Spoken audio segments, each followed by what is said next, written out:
Ja, tennisklubben på morgonen, lite espresso och la Gazzetta. De kan inte börja så mycket bättre och så ner i gymmet sen. Först tänkte jag prata lite om Juventus. Det är väldigt mycket Juventus nere i Italien för närvarande. Dels var det väldigt mycket igår om deras stora man som gick bort för 10 år sedan igår då, Gianni Agnelli. Väldigt mycket reportage kring det och det var ju den stora industriledaren som ledde Fiat och ledde Juventus under en lång tid. Så att väldigt mycket Juventus. Kommer tillbaks till han lite, han har några härliga uttryck som man kommer ihåg från den tiden jag spelade. Väldigt stor man och har gjort enormt mycket för Italien, för Fiat och för Juventus. Men om vi kommer in då på Juventus som fotbollslag så tycker jag att det börjar ramla in väldigt mycket rätt hos Juventus. Stadion som jag pratat innan om, även här på Eurofans, är ju en fantastisk ny stadion att ha. Det är väl den bästa stadion, den modernaste stadion i hela Italien. Och enormt tryck där inne när de väl spelar alltså. San Siro kanske fortfarande historiskt sett är vassare i mina ögon, men den modernaste och fräckaste i dagsläget, det är Juventus nya stadion alltså. De håller också på och öka sin fakturering. Vi är uppe nu i 200 miljoner euro ungefär i fakturerade pengar under året, vilket är på 10:e plats i Europa. Det är bra nu när italienska ligan kanske har sjunkit lite i värde. Ja, mindre än vad det var i alla fall för 20-25 år sedan då. Om man tittar på deras fotbollslag så tycker jag att de har ett fantastiskt bra lag på alla sätt. De har byggt upp det här sakta men säkert. Marotta då, som är den som håller i det hela, var i Atalanta strax åren efter jag slutade. Jag känner honom väldigt bra. Duktig man. Var Sampdoria innan så först Atalanta, sen Sampdoria och nu Juventus och han gör det jättebra. De har till exempel en backlinje som i stort sett är landslagsbacklinje. Jag tycker de har ett mittfält som fungerar väldigt bra.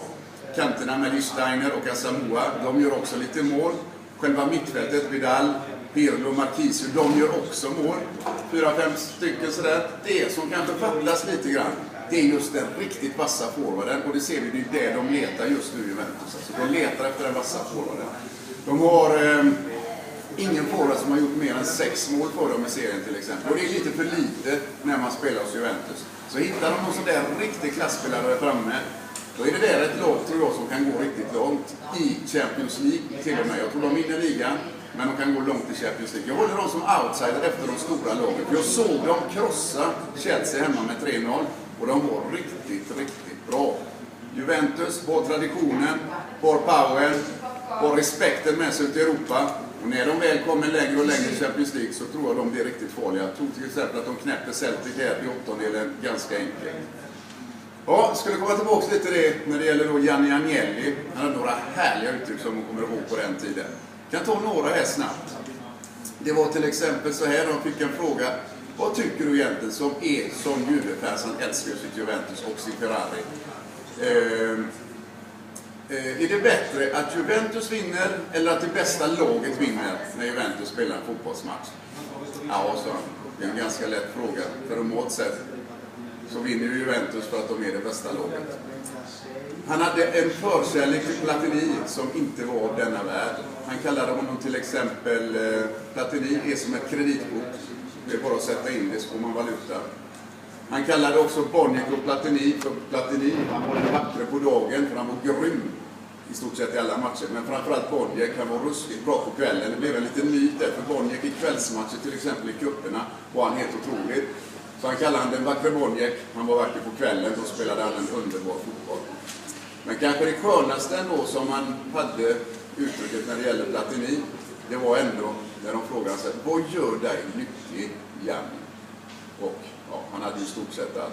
Och svaret var, på 10 minuter att se på fotboll med Platini spela, då är jag lycklig.